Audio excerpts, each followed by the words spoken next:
Hey, Natalie. Hey, Daniel. Would you categorize us as rock stars? I think that's a fair assessment. Yeah, we're totally rock stars. But maybe we're not. Yeah, on second thought, we're totally not. But our next guest is. Our next guest is a bona fide rock star. Absolutely. It's Geno Lenardo, who used to be a member of the 1990s hard rock band Filter, and more recently was the creative force behind the industrial rock band Device, which had a #1 hit in 2013. And he happens to be an old friend of mine, Natalie. You have friends, Daniel? There's a lot you don't know about me. We talk with Geno about his upbringing in Chicago, his wild time as a rocker, his work as a film composer, and more recently, his experience living on a farm. He is one interesting dude. No doubt. Let's get this thing started.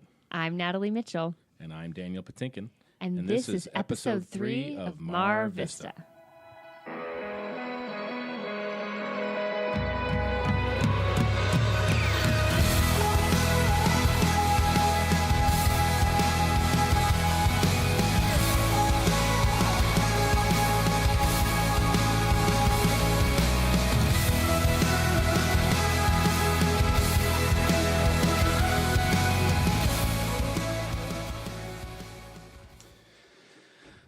Wow. Here we are. This is an amazing day. Yes. Geno Lenardo is here. Woohoo. Rock star. What's up?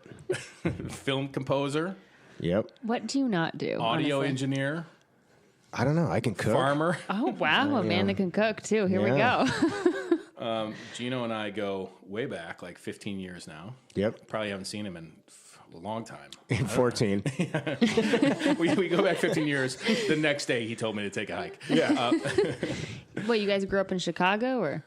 Yeah. We're both from Chicago, but we met through the famous Michael Leppett. Do you keep in touch with Michael Leppett? No, I don't. Unfortunately. I never hear from him. Yeah, I never hear from him. Yeah, okay, we won't continue with that, but we met through him, and we were both kind of like, Geno was doing his, really just getting into film composing at the time, I think. I was, yeah. I just did, Chicago director Alex LeMay did a, God, that was around the time of Katrina, because that was a Katrina documentary. Yeah. Do you remember that? Yeah, Desert yeah. Bayou?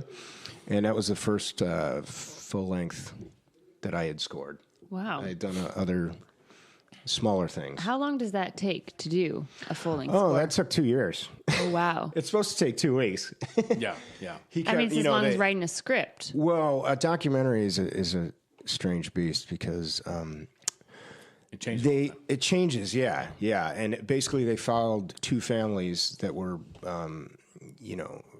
evacuees from Katrina. They ended up in Salt Lake City, and they followed these 2 families. So they waited like a whole nother year to see if they had acclimated. Now, one family acclimated, the kids, adjusted to the schools. The guy got a job, and then the other family imploded, and the guy went back to New Orleans and fell into bad things.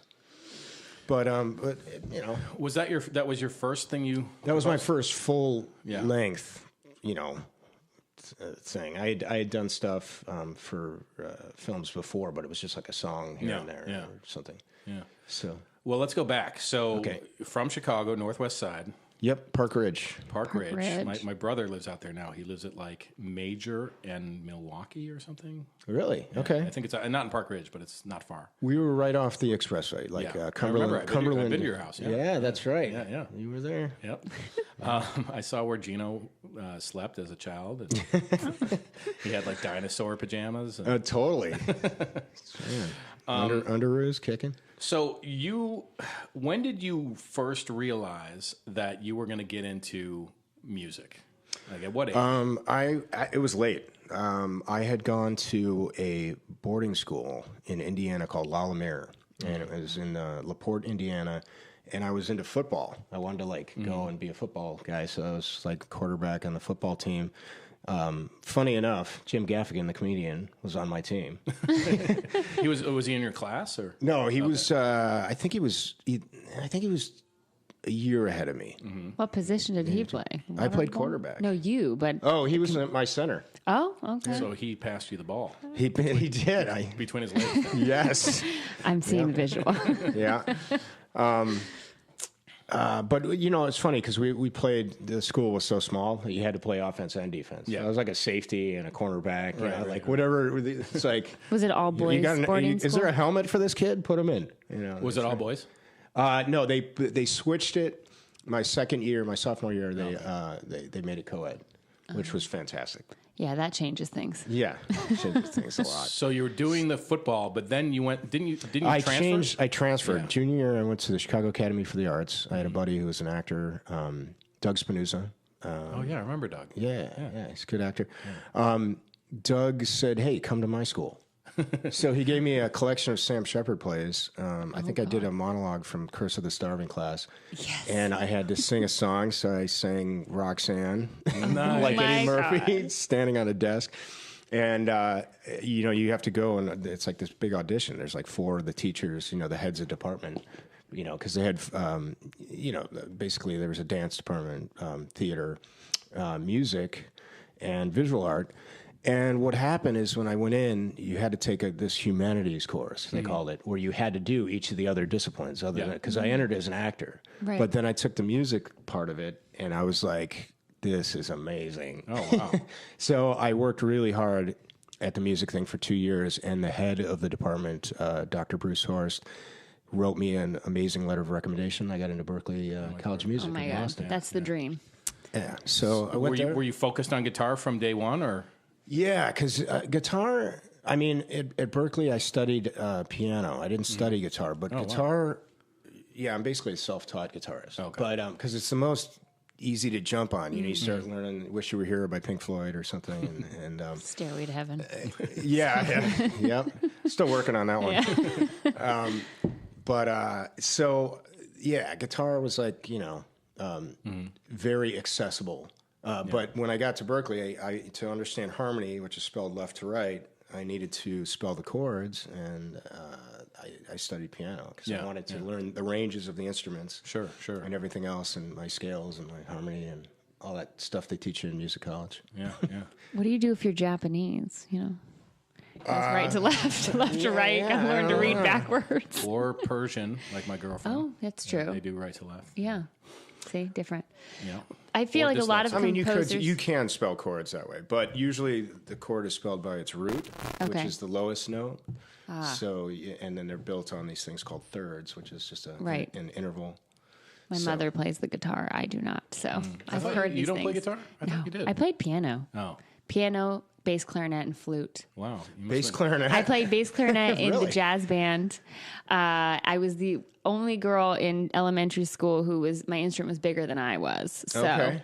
I did the marching band and then jazz band. So I got pretty good in the bass clarinet, but that was the only instrument I really played for a long time. All right. But yeah. Bass clarinet. I That's what like the really cool girls play, right? No, like super nerd. Super They nerd play right here. tuba. They play tuba. I just want to be first chair. I was like, screw that. I'm not going to play flute. I'll be like 10th chair. So I played bass clarinet so I could be number 1. But Berklee School of Music is, very well renowned. And I wanted to go to Emerson. So I kind of like hung out. I had a friend who went to. Yeah. So I know the neighborhood. I know both of those schools are just so awesome. Yeah, it's great. It's funny. I just met. My composing partner now is this guy Eric Aho. He's done stuff with like Family Guy, and he's done a ton of work. But he was a Berklee guy, and then I met another guy who just stayed in our Airbnb. This guy Gabriel Moreau. He's a composer, and he's from Berklee. I'm like, man, A lot of Berklee's successful people come out of Berklee, for sure. well, they teach you your stuff. Yeah. You know.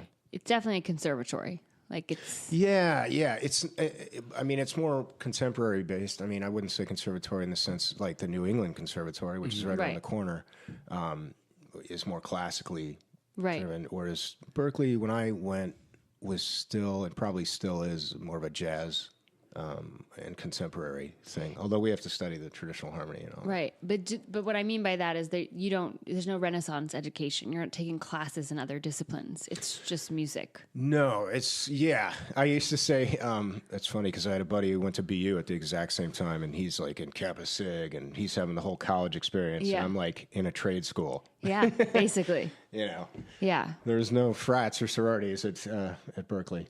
So did you, when you were there, were you thinking, I'm going to be a rock star, or what was your plan after you graduated? No, I was going to be an engineer. I studied music production engineering, and when I graduated, it's funny, I was looking at a Ministry record, Land of Raven Honey, and it had 4433 North Halstead, I believe was the address, and it's Halstead and Roscoe, and I'm like, I'm going here.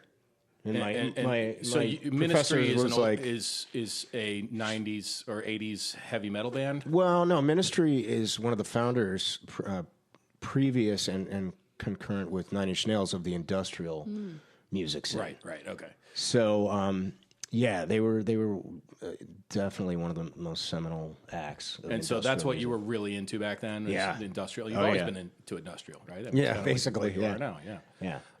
And so you found this place. And I went and I became an assistant engineer. I worked on an album called Psalm 69. And from there, I met the guys in ChemLab, which is a band from New York. Yeah. And they asked me to come out on tour. And I mean, I used to play guitar behind the keyboard player. Yeah. And then in Pittsburgh, one night, he's like, dude, you're rocking it. Go out there and stand in front. And then that was it. It was game on. Yeah. How big were their crowds? It was small. It was probably like 500. Okay, but still. But awesome. I mean, 500, it's better than 5 or a stick in the eye. Yeah. Yeah. And how long were you with them? I was with them till about 95. Okay. So it was like 93 to 95.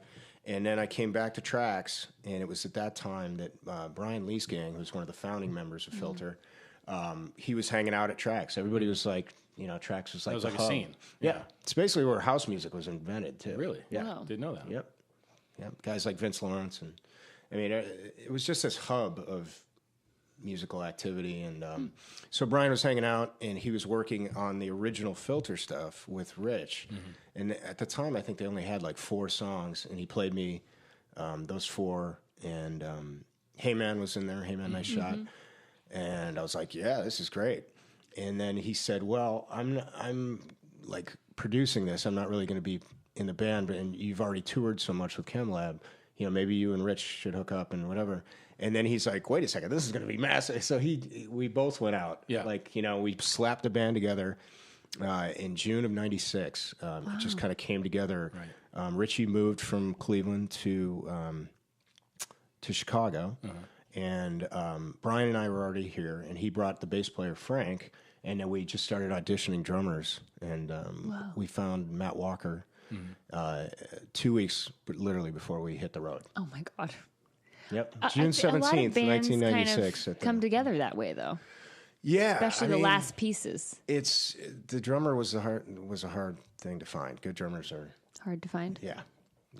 And Matt is exceptional. He went on to be in the Smashing Pumpkins, and he's been in Garbage. Now he drums for Morrissey. Oh, cool. Yeah. So Matt's not just a great drummer, he's just an awesome musician. Well, yeah, it's not when you audition people for bands, this is something I've always been curious about. It's not just about their ability, but also about like how they gel with the other people in the band. So how do you it's a club. Do you take them out for a beer? Like, how do you feel if you can hang out on tour with somebody, Yeah. That's a whole other thing. Yeah, they got to be cool and chill. Yeah. Can't have any. Have you ever been in an experience, if you can tell, where you've hired somebody or started a band with people and then you realize, oh God, actually we don't gel at all, and people have dropped off naturally? Or yeah, people come in and out. I mean, I've come in and out of projects. It's timing. Everybody's got so much going on in their lives, and if you're lucky enough to have a camaraderie and a brotherhood, that's going to show on stage, and it's going to show in the writing. Yeah. So, it's just. But was Filter the band you were with the longest time, or? Yeah, pretty much. Spent 7 years. 7 years. It's a long relationship in any account. I think we did like 900 shows in 28 countries or something. Oh my God. At what point did you get big? Did the record come out and then you got big, or were you? Well, no. The Hey Man, Nice Shot was on the Demon Knight soundtrack, and it just took off. Okay. Like that. Basically, Rich wasn't even ready for it. The singer and writer. He was just. I mean, you guys we slapped the band together, and we were on the road in 2 weeks. Yeah, you were pretty much. None of you guys had much notoriety at that point. Well, he did. Rich was the original guitar player for Nine Inch Nails. Oh, I did. Okay, I Yeah. didn't know that. Yeah. Yeah. And so he had done the first Lollapalooza. You know, he'd worked with Trent a lot. And so he definitely had notoriety. But Did that bring followers to Filter? absolutely. Okay. Yeah. Well, that's good Yeah. to start. We on the definitely ground running. benefited from that association. Okay. Yeah. So, did your life change dramatically? I mean, did you suddenly become a rock star? And Oh, yeah. Yeah. Yeah. 1 minute you're, it's crazy. I mean, what was it like? I mean, like, what was tour you like? just... When did you just realize? walk up. Yeah. What happened? You're Well, like, oh. I don't know. When we shot our first video together as a band, it was a song called Dose. And, all the Warner Brother people were around and management. Yeah. I'm like, management? What's that? It just, we did this small little thing. It's like little Midwestern, what they call like tertiary markets, like, playing in these smaller things. And then it just, boom. Next thing you know, in the fall, we're opening for the Smashing Pumpkins in Europe. Oh my God. Gosh. That was mind blowing. Holy cow. It was during their Melancholy and the Infinite Sadness tour. And just They playing. were so huge. They And were this is when I was in high massive, school. and they were so amazing. Yeah. We used to watch them every night. I'd sit on the side of the stage And just watch the show. Yeah. Well, yeah, I just want to rewind back to like going from being into sports and then into being a performer on stage and music. I find that correlation a lot, actually. That sport, whatever it takes to be a star player, it also takes to be a successful musician or an actor. There is a similar personality type. So it sounds like left field, like going from loving football to then being an actor to saying, okay, now I'm going to be a guitarist. But it actually does, to me, it makes sense that that personality type's the same thing. You need to be competitive at the end of the day. Oh yeah, and competitiveness comes sports, and then also in the music you got to industry. pony up. You got to just embrace it And willing to perform in the spotlight. Sure. Yeah. Yep. Yeah. Which and hold yourself together. I mean, touring is brutal. Well, that's what I wanted. I mean, there's such like the glamorous aspect that we all hear about in touring, but I want to hear of the real nitty gritty of equate touring. it to being a submariner. Oh my God. Okay, so you're sent out into the dark ocean for 6 weeks, and then you get a week off, and then you go back out for another 6 weeks, and you're away from the people you love. You're in, confined on a bus with 6 dudes. other guys, with stinky feet. Yeah. You really, it's a routine. You have to get up, do the interviews, do sound check, eat shitty food that they give you, whatever the venue decides to give you. That's not always the case. And then it's showtime. Yeah. And you gotta hammer the show. Like you gotta give every single ounce of everything you got. I mean, even if it's 25 minutes. Right. You know. For me, I relate it more to like Broadway performing. 8 shows a week. Like it's really like you need. Oh yeah. They do 2-a-days. I mean, we never did. I think maybe once we did it. But then I look at some rock stars' lives of like drinking and part. It's like, how do you keep it going? Like, how do you perform at that high level and live the rock star life? I mean, I guess that's why people burn out. People do it. Yeah. Oh yeah. Yeah. That's. I mean. Were you guys partying hard? Yeah. Back then? Definitely. Yeah. Definitely. Oh yeah. But I mean, the thing is, we were also very appreciative. Yeah. That we had the success that we had. So, yeah. But no, Rich ended up rehabbing. Right. Around 2002. Yeah. Billy Corgan. So you tour. How long did you tour with those guys? That was like a 6-week run. Okay. I'm trying to That was all the European tour? That was the European leg, as they call it. And it's just magical. Yeah. I mean, I can remember we played a bull ring in Cascade, Portugal. Oh my God. Or Chase. I don't know how people say it. Yeah. But they were playing Porcelina, and it just started to drizzle. Yeah. And their lighting and everything, and that song is so magical. Song is like opera. And you're just like, Wow. I was like, this is pretty amazing. They're on tour this summer, and whenever I think about Smashing They've been Pumpkins, together forever. Oh yeah. Well, yeah. Well, they broke up and got back together. Right. Broke up and got back together. But Billy Corgan, man, I always thought he was such a genius, and I just wish that he had been more prolific over the years. He's been pretty prolific, dude. What do you mean? No, he's only done maybe 6 records since 1994. You know, like That seems like a lot to me. I guess maybe I don't know. I just always wanted him to do more stuff, and they kept breaking up, and then Yeah, he would do a solo thing, and then he tried a bunch of different variations on that. I mean, it's unfortunate now Darcy's not coming back for this tour, which you know, everybody's got their opinions on that, but I mean that was the Pumpkins that I toured with. Yeah. Was James Iha, Jimmy Chamberlain, Billy, and Darcy. Yeah. That was the Pumpkins to me. Yeah. That was the Siamese Dream, Melancholy lineup, and Gish. But like we were just talking about, being in bands, being out of bands. Yeah. I mean, people, you know, personality conflicts. Are real. Did you ever get in like a huge fight with anybody on tour? Like within the band? I'm not going to discuss that. I may or may not have slammed Richie's head into the floor. Oh, damn. Okay. So did you finished Filter? Yeah. And what did you start doing after Filter? Well, I had tried to. I started another project. Yeah. South of Earth. You were you were the exec producer on the video. Remember that? He's like, I don't remember. He's like, I don't remember that. Hardly You remember. have so many lives, Daniel. So weird. So weird. I remember the video. What was in the video? It was called God to Get Down. It was like this anti-war. Yeah. That was cool. That was really thing. cool. Yeah. You know, and basically, but that wasn't blood money. until, blood money for oil. Sending kids off to war to fight for you know. But that was like 2005. Yeah. So you were dabbling in things between like 2000 and 2005. Yeah, basically. Yeah. Just writing, you know, always writing for other people. Yeah. You know, that's kind of where I've always ended up. I mean, even the last 5 years, I've been with BMG, rights management, and I write for other people's records. So I have a new song on the new Godsmack record. Oh wow, cool! I'll Let It Out. That's amazing. So yeah. And then Device came along. Yeah, Device came along I was working on the Underworld movies for Lakeshore Entertainment, and I wrote a track that David Draymond sang on, and him and his manager came back to me and said, "This is something you should come down to Austin and write some more." Right.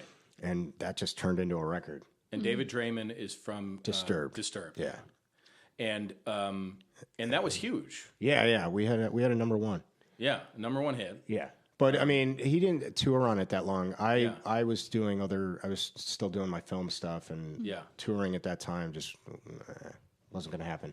So so you guys released the record, and he did a little tour without you. He did a little tour. I played the Chicago show when he played with Megadeth and stuff. I got up there and rocked out some songs. Yeah. And then he just pulled the plug on it. He's just like, whoop. Why? I mean, I don't know. I have no idea. Because it was so. Natalie and I were talking earlier. We're curious about. What is he going to say? Yeah. We're curious about the economics of music and rock and roll and how they've changed over time. Well, I can tell you, it's brutal. Yeah. Mm-hmm. I mean, budgets are nowhere near what they used to be. Right. I mean, when I think the Take a Picture video that we shot was $800,000 or something. Oh my God! For a music video. For a music Nowadays, video. you don't do music video. Like I'm an actor, wouldn't get 8,000, and I would not do a music video because it's basically like people go in the back room and take your clothes off. Like it's just not legit. But it used to be like SAG, union, and really good pay, and you know. Yeah. It's not like that anymore. John Mayer video was in the news recently because he couldn't get the budget he wanted, so he went to a bar mitzvah video maker. Wow. My God. As a goof, and had the bar mitzvah video production company make his really. Well, because we live in like ADD generation. No one wants to how many people sit and watch full music videos now? Like not many. Well, I mean, that's you look at the denouement or the fallout of MTV. It's a lifestyle channel. It's not a music television channel. Right. You know, so today, I mean, you know, we can go into the whole thing about you know, Napster leading to the the theft of endless dollars. Music. Yeah. You know, endless artists losing their ass completely because of theft. Let's talk about and it's still that. going on. Yeah. Well, it's still going on. I mean, the other problem we have now, and we're trying to get these laws changed, is the streaming services, and I don't want to piss them off because I need them. Spotify. Yeah. But they're not cash said cows. streaming services pay like sub royalty rates. They don't pay. It takes 100 spins to equal one play on the radio. Oh my God. As far as the rate. Right. So I saw some figure. It was like Everyone's trying to do things for cheaper. yeah. Who's the guy that wrote "Happy"? I'm happy. what? I know what you're talking What's about, that but song? it's so overplayed. You're gonna get stuck in my Come head on, and the song really that- piss me off. I know Edwin Starr, HAPPY radio. No. No, I'll That's an think old of one. it. I had that on 8-track. Pharrell, thank you. Pharrell, Happy. Pharrell Williams. Oh, yeah. yeah. Oh, yeah. Okay. But I saw some statistic where he had like 50 million plays and he got like $10,000 or something. It was like whatever that translates. Well, it into. depends on what platform it's playing on. Yeah, I don't know. Yeah. It's reposted. I don't know if those are the exact dollars, but I just know it was like a shocking amount. So the streaming and the radio play, people are still making some money here and there. If you're in that upper 3%, you're still killing it. But the other guys and the upstarts, there's no more artist development. You have to be the artist in order to even get a deal. Right. Yep. You have You have to be a celebrity before you can. Yeah. Oh, Yeah. your metrics, your social media metrics, Right. and everything have to be slamming. I mean, how do you deal with that as an artist, right? Like you're an artist, and how do you It come to becomes terms with part that? of, So have you become good at social media? Have you? No, I don't think I'm that savvy. I mean, I do it. I do my Instagram. I don't do Twitter. That's just for that's- Trump, really. Right. Right. Twitter wouldn't exist for Trump. I know. I think it would have disappeared. all the But I people think that Twitter benefit. pays him. Like he Oh, might yeah. be on retainer. Yeah. But anyway. I just see people just screwing up their lives on Twitter all Yeah. the time. Oh yeah. It's like, Just don't go there. Shut your mouth. shut your mouth. Yeah. Like what? Yeah. You got nothing good to say? Do you Shut your have trap. to Yeah. express that opinion? I mean, to the world. Yeah. It's Wow. weird. So yeah, Instagram. Yeah. So nowadays to make money, my opinion was that you have to be a really good live performer and you have to be a celebrity to bring the bodies to the seats. I mean, Yeah, that's kind and of concerts and tours is where you make It is. money. And licensing stuff, there's. Right. I mean, but yeah, touring. I mean, that's why you see a lot of legacy acts still touring. Mm-hmm. Foreigner still out there kicking it. Yeah. Yeah. So did a record like Device? Yeah. Was that a decent payday? You don't have to tell us the exact amount, but were you happy with what you got paid out of the Device? Yeah. Oh yeah. Oh, you were? Yeah. I mean, I mean, considering you didn't really tour, so you didn't make a lot of touring money. So I didn't make the touring money, but the Hopefully tour you have a was good very manager or short. someone to I have a wonderful your manager. protect I have your a great manager. This guy, John Gomez. Fantastic dude. Who also manages Nickelback? He's part of the company. Yeah, Yeah. Union Entertainment Group does. okay. But he's got a bunch of stuff going on. That guy. So what Genius. brought you out to LA then? Because you were in Chicago for a while. I started a new film scoring company. There wasn't a ton on the writing side going on in Chicago. Okay. And I think I was just ready for a change. I had been in that apartment that you stayed in. Yeah, stayed in- I lived in his apartment for a couple months. Oh my in God. Chicago, yeah. And I needed a change. Yeah. The weather is not bad. The out weather is fantastic. I Yeah. have a wonderful girl. here. Awesome. Yeah. LA or We're down brought in her to Fallbrook. LA. Okay. They live on She's a farm. from Chicago. Oh, you brought her from Chicago. No, I didn't bring her. okay. She was out here. She brought me. Okay. There we go. There you go. And you guys are on like a farm. Yep. In a farmhouse. No, no, we're in an actual house, but there is a I don't barn. know the difference. Okay. There's a barn. Oh no, I didn't say barn house. A farmhouse is what I said. Oh, okay. Well, yeah. it's That'd be cool if you lived in the barn. And Fallbrook is where they have the biodynamic avocado. Yeah, we do have a pig. wait, Natalie, cool. what are you saying? about Fallbrook avocado? is where I buy my biodynamic avocados from. Oh yeah, it's the Yeah. avocado capital of Yeah. the world. Apparently, They're super good avocados. biodynamic. Should I ask what biodynamic means? You want to know my short answer for that? sure. Biodynamic is a step above organic, and it means that it's closed Marketing circle tactic. organic farming.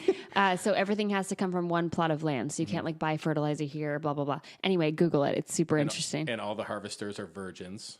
they are. There is a little like weird blonde version. You do have to dig and put horns in the ground. There is some weird horns. Yeah, there's some weird part of biodynamics, which is a little new agey, but the part I just explained is fine.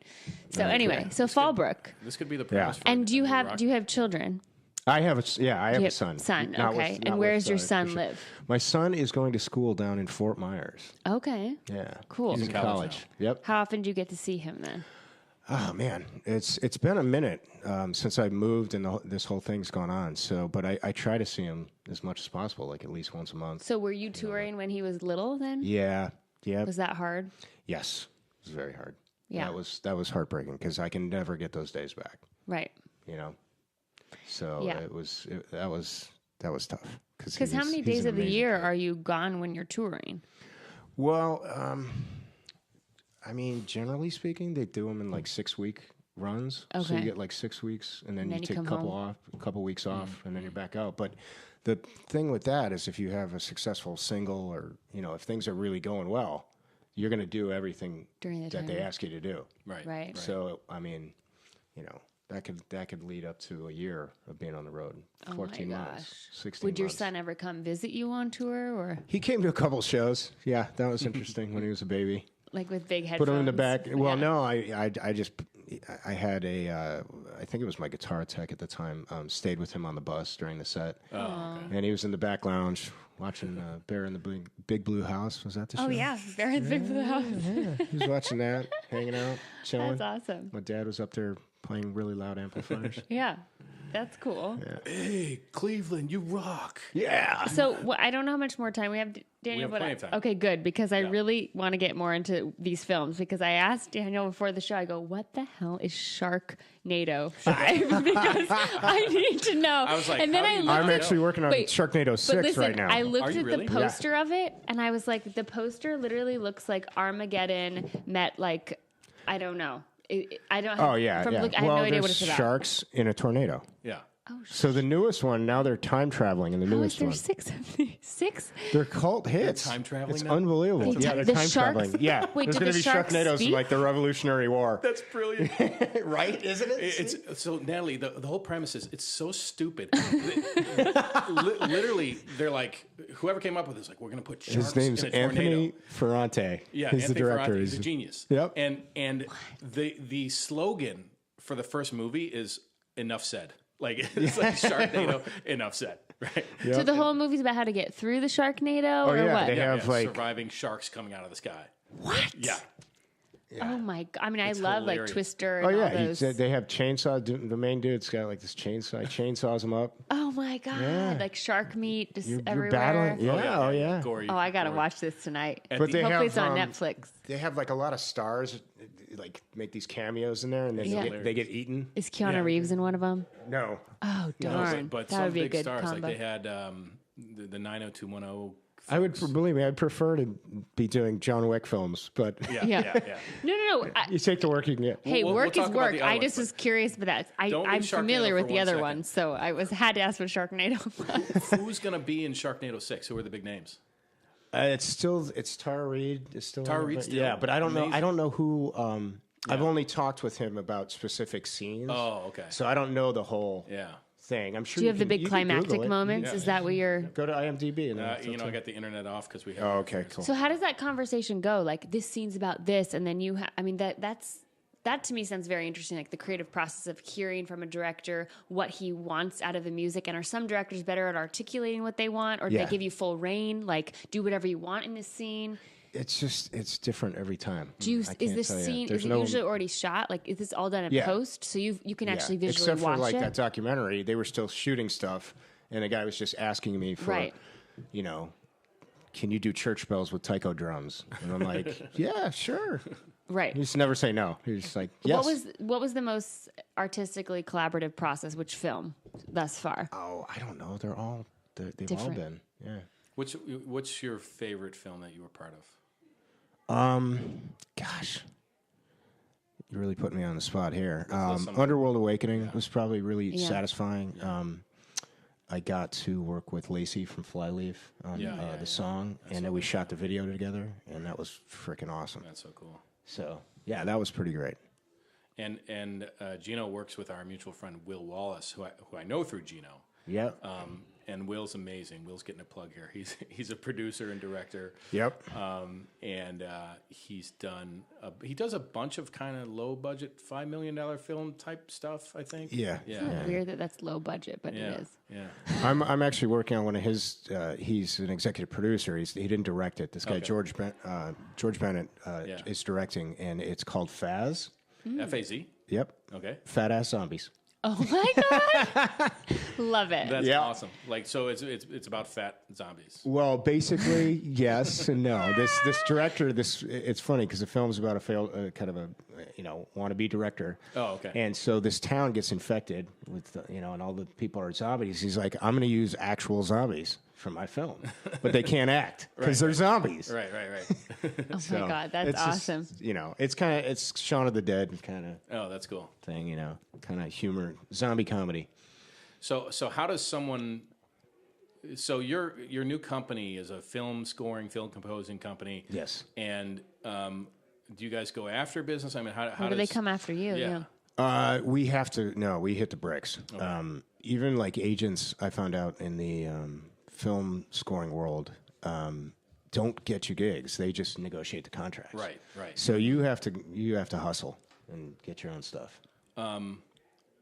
It's funny. I was going to mention a couple things about my book that are parallel with like your experience. So you were talking about theft of intellectual property. Yeah, intellectual property. Which is horrible. I mean, it is.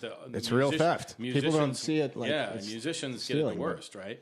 But I was thinking about that because I was selling my books recently at an event, and someone's like, "Oh, I'm just gonna download it as a joke." Someone's like, "I'm just gonna BitTorrent download it." I'm like, "Are you kidding me?" Like I got upset, but at the end of the day, that's what people do all day long with music. Yeah. It's just so easy. I mean, an MP3 is such a small little format. Like you can just this little nuggets. How come? I mean, the technology is so strong now. Why haven't they figured out how to protect artists? You can't. It's hard. It's tough to watermark an MP3, right? Whatever.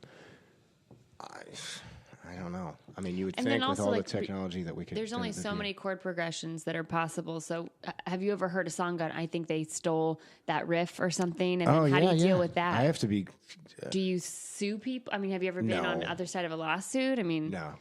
Okay. No, I think Filter. We had a couple run-ins with some kids that said that they had written something or whatever, but no, I've never been in a thing. Thank God. Knock on wood. Where's the wood? It's all plastic here. It's all plastic. Yeah. We are in a plastic bubble. I'm in a plastic little bubble. Yeah. So can we go back to the farm for a second? Yeah, sure. I'm absolutely. I can't wait to go back. Do you know enough of us? No, I'm kidding. I'm just saying, So how did you guys end up living on a farm? Well, it was her farm. I mean, I basically came and moved. Yeah. Oh, okay. Yeah. Wow. Yeah. So, there's a couple Airbnbs on there, and that do very well. Oh, amazing. We're getting a 26-foot teepee on June 18th. Oh my gosh, glamping! Big old yurt. Yes. A yurt or a teepee? Well, it's. Is it going to have a floor? Yeah, I'm building it. So that's I'm building I think that makes it a yurt. Yeah. Actually, I don't know for sure. Glamping. Yeah, so you're going to Airbnb out as a glamping thing? Yeah, we have a trailer. Oh my gosh. It's big glamping. And you have a pig and any other? Yes, we have. We've got the Alpha Horse cigar. We have a mini horse, Poncho. We have a llama, Dolly. We've got 2 goats now. One is Patty Goat, and the newest little baby goat is Sting. Oh, that's so funny. Sting. He would love that, I'm sure. He's a total rock star. He's got golden hair. He's just sex on a stick. Oh, man, totally. Sorry. And we have a bunch of chickens that are named after female singers. So we've got Annie Lennox. Oh my God! Yours truly. Do you the two of us. Oh yeah. Oh my God. Yeah. You chasing the pig through the sty? They're not fast. The pig free ranges. Pancetta is the name of the pig. Oh my God. And that's so messed up. I know, right? I'm like, if you're bad, I love pancetta. You know where you're going. I'm just gonna name you what I'm gonna. Are you going you into?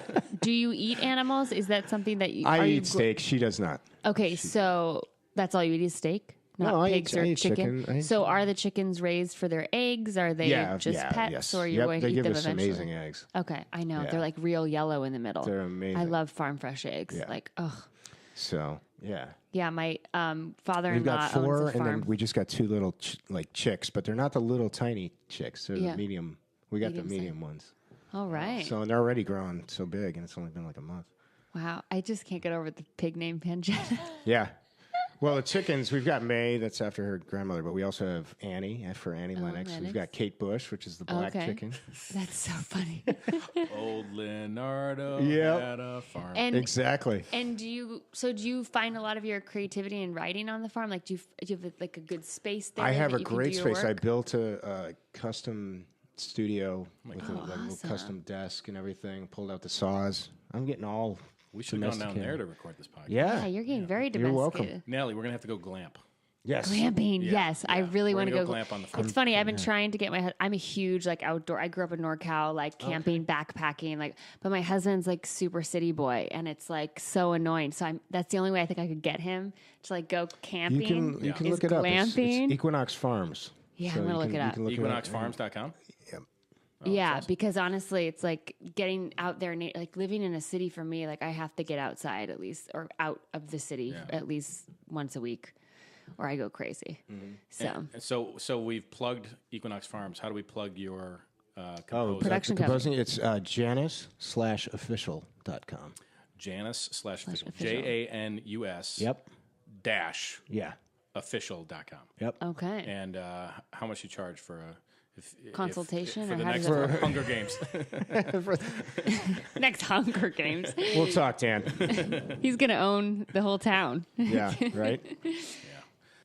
So, Geno, if someone wants to check out your farm or rent an Airbnb there, where do they need to go? They go to equinoxfarms.net. EquinoxFarms.net. And I if will they- be there next weekend Yeah. You can come stay with the animals. with my metrosexual husband Juan Carlos. Oh, hey, Juan. You guys Juan, have we're some- going to hang out in Trixie the trailer. Exactly, that's where we're going. and Dolly the llama. Yeah, Dolly's our mama. Awesome. Well, I Yeah. think we learned a lot about Geno, and we're gonna go watch. What movie should we go see next that has your music in it? Oh, What's the most recent one that came out that has your music? well, yeah, I can't really. I'm about to go have the meeting about that Oh, one. contract. So Well, tell I'm you, watching Sharknado. Maybe I can Fine. maybe I can augment this after today. Yeah. After the deal's done. Okay, we'll post tell you. date it. Yeah. I'm up for the new Jennifer Garner movie called Peppermint. Oh, awesome. That Pierre Morel, the director of Taken, Oh, good. did. So I'm up We're for sending to out have good a song vibes in there. for But you. I hope I just didn't jinx myself. No, no. Yeah. We're gonna get that So job's maybe gonna edit that happen. out, that little bit out. Okay. We can Thank you digitally so erase much it. for meeting with us. Thank We you, really Geno. appreciate Thank it. you.